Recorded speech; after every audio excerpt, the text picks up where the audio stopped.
Hi, I'm Carl, I'm Alex. and this is an explanation of our world's robot. So starting things off with the drivetrain, you can see we run 450 on 2.75s with a traction wheel, and the traction wheel's offset forward, and if you look at it perfectly from the side, you can see that it's actually offset downwards a 1/16 of an inch. We also did that on our Kalahari robot with some polycarbonate that just drops it down. Then moving on to the bottom here, you can see that we have two high strength shaft crossbars. Those hold it really strong, and it's very rigid chassis, which is important for hanging because you don't want that twist on the robot. You can see our intake polycarbonate integrates very well into that shaft. It's just held on, actually it's not held on at all to that shaft. It's just zip tied to the tank, which we have in there, very neat. And then we have our motors. Instead of doing the triple stacked motors like we did on our previous robot, we decided to do just two like this, and then our last one is on top, just like so. And that allows us more space on top for the PTO, which I'll talk about later. And it also allows us to fit our odometry wheel in here, which we have a separate video on. Next up with the drivetrain, you can see that the top motor here is integrated into the structure with this Lexan piece, and there's actually a scrap there that reinforces it a bit, and that's important because this is also holding the intake. And you can see that gear is just on the outside. We chose to do outside gearing on this drivetrain because it was just better for PTO engagement, and it gives us a little bit more clearance for the line in auto so we can get closer to the line. But yeah, I think that's pretty much it for the drivetrain. Next thing, we can go over the intake. You can see that the bottom stage is just driven by a motor. There's a 36 tooth, and then a 12. So it's 600 RPM on 2-inch. And then the way we mounted the motor is a little bit weird. Because we have the gears offset a little bit, the holes didn't really line up on the C channel. And the way we got around that was by having a custom polycarbonate part to offset the holes. It's very hard to see in here, but you can see that the motor isn't really in the hole. It's offset forward a little bit, and there's a shaved shaft collar that is what allows it to fit in.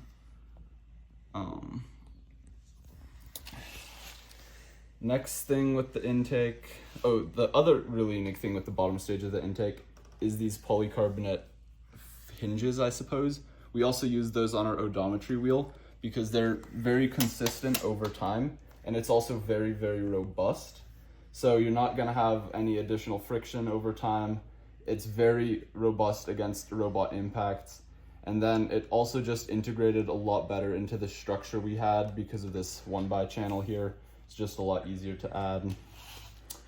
And then with the top intake, you can see the motor is mounted right here, and it's integrated into the intake ramps.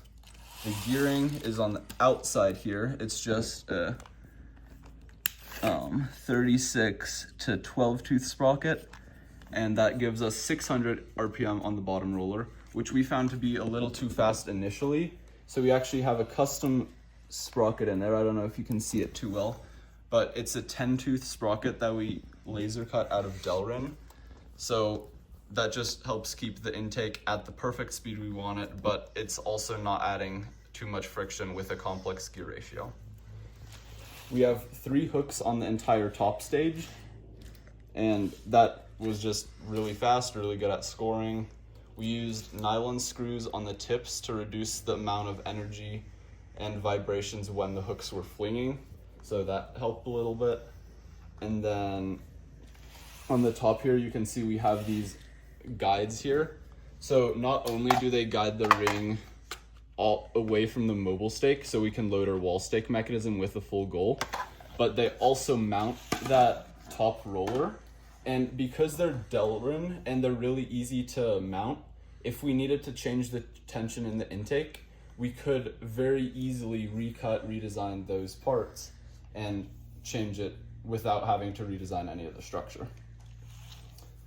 I guess while we're back here, we can also talk about the back clamp. So you can see, pretty standard, just integrated nicely. And you can see we have these spacers that are only possible to put here because our inside drive rail is inverted compared to what we normally do. And you can see that funnels it even if it's at an angle into the center. And normally we grab it like this, but we can also grab the goal in the center just fine. Next up, I want to go over just the general layout of the robot. Because we're doing a tier 3 hang, we want it to have our center of gravity as far forward as possible, especially with the added weight from the goal in the back. So that's why our battery and our brain are both super far forward. The brain is pretty much as close as possible to the intake. The battery is pretty much as far forward as possible. And it's just held in by this one shaft here. So you can see that it's just banded real quick and it's super easy to take out. Very nice. And it's also really nice for skills because when we're tuning, it's just really nice to change. And it's also super secure, so that's not going anywhere. You can also see we have sensors all over the robot, and I think Alex can talk about that a little bit more. Okay, so we have many sensors in our robots. For localization or finding where we are on the field, we have these 4 distance sensors around the robot. We have 2 on the front here, so there and there. And then we have another front one here, and then the back one there. And what these allow us to do is figure out where the robot is in the field by bouncing distance sensors off the walls. I have a more detailed explanation of this process called Monte Carlo localization on the channel, but that's effectively how it works. Additionally, we use an IMU for our orientation here. So you can see it's on these rubber links, so it can wiggle just a little bit. And that removes all the vibrations that you get from like your intake moving, your Lady Brown moving, hang, all of that stuff. Additionally, for our intake sensors, we have a color sensor with the light on here. And one cool thing that allows us to do with this sensorization is pop up the Lady Brown right when it's needed. Just like that, which allows us to color sort very well, even while waiting for Lady Brown, which is a nice feature that adds. Additionally, we use PID control on our Lady Brown and PID control in the intake, so you can see the hooks are always idling. No matter when I stop, I can do it like 5 times in a row, but they never stop so that the hook is at the bar level and they stay there. And part of what this allows us to do is go under quickly, but then that system of hook tracking is what allows us to very easily eject without having a sensor up here. Additionally, for hang, we have a macro system using our command scheduler, and that's what allows us to hang so consistently and easily and quickly. All that code is on GitHub, which is nice, so you guys can all see it. It's linked in the description. And then one more thing is for all of our movement, we use this system called 2D motion profiling and RAM SETI. And what that effectively allows us to do is drive super duper fast past super consistently. And I'll put a video somewhere in this video that you can see all of our skills runs use it. And I'll have a more detailed description on the channel as well. Next on the agenda is our wall stake mechanism. We use a pretty standard Lady Brown, but it does have a couple differences on our robot. So probably the main thing is these one-way locks here. And you can see that as the ring comes in, these locks move out of the way. And that allows us to, as you saw in the video earlier, but I guess we can show it again real quick, hold the ring up here during the match. And that's in there very securely. So it's better than having it in the intake. We can still intake onto a goal while we have a ring loaded. We can still color sort while we have a ring loaded. And also, we're much closer to the wall stake, so we can score that ring much, much faster. Another thing with these locks is they have this string that tightens as the wall stake mechanism goes up, and that allows it to release the ring onto the wall stake, which is super important in skills when we're cycling 2 rings and we don't want to drive away from that wall stake. The motor for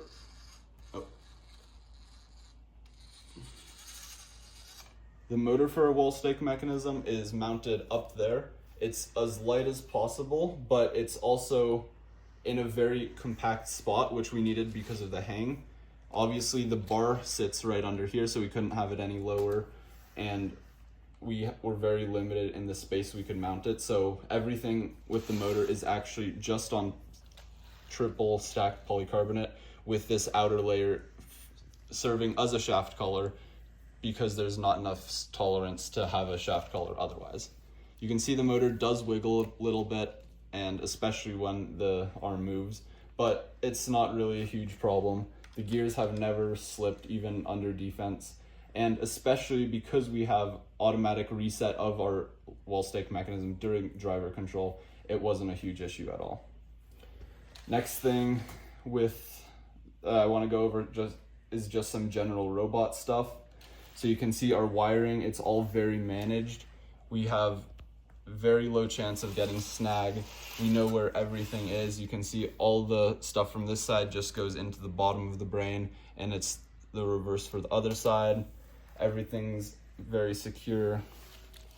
And then another big thing with the pneumatic wiring is we have this switch here, which means we can fill up our robot to 100 psi, turn the switch to lock that in, and then that means when we disconnect the pump, we don't lose any air pressure. So that allows us to maximize and just be more consistent about how much air we have in our robot. Other really important thing that a lot of teams don't really realize when they're doing their pneumatics is you need to have your solenoids as close to the pistons as possible. So you can see that on our hang pistons and on our back clamp here, the solenoid is really close to the pistons, which means you lose less air every actuation.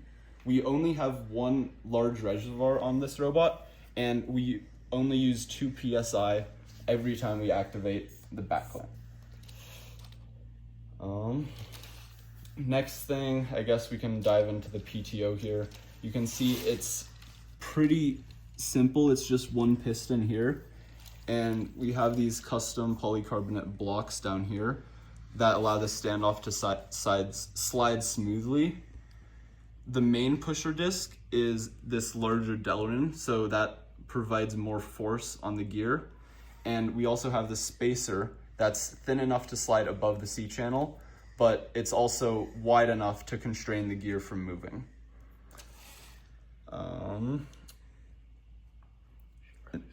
Another important thing with the PTO that we did in order to engage smoothly is having the PTO pushing the gear very close to where it meshes with the drivetrain.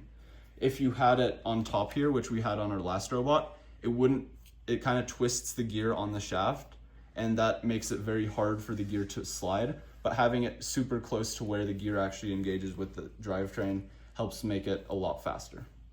You can see the PTO, or the winch shaft, is just a high strength shaft that goes across the whole robot, and it's mounted with these ball bearings in the side panels, so that's triple stacked, and we really had no problems with strength for that. Shaft collars are just on the outside, and there aren't any supports on the inside for the shaft. Because the string is close to the end points of the shaft, there's not too much force bending the shaft, so really nothing to worry about with that. To hold the winch down, we have this ratchet in here. You can see it's just very small, very light, but as the piston activates, the ratchet will pop up, disengage, and that allows it to reverse and let out the string when we start hanging. To release the hang itself, we have these strings linked to the bottom hang arms, and that just holds the string. We use a little bit of pneumatic tubing to make sure that the string's pulling at the very end of the hang string. And you can see that as the arms go out, yeah, you can show it real quick. You can see that all deploys, everything comes out very reliably and very fast. So that means we can align very quickly, especially in matches. Our opponents don't have any idea that we're doing it until we're there. It's very quick. Because of how our hang geometry is set up, you can see that when I put the robot on the ladder here, and drive away, the hang actually locks onto the bar. So we don't need to put the hang on. It's very low effort for the driver. So all the driver needs to focus on doing is getting both of these hooks onto the ladder like that. Another really unique thing we do with our hang, or I'm not sure if any other teams do this, but we have a different way that we can line up. So you can see if we just go on the bar, even with one thing, which is super easy, even under a ton of defense, and just back up. You can see the robot slides along the bar, and then if the driver just leans in, we can lock onto that bar. And I guess we can show it hanging real quick.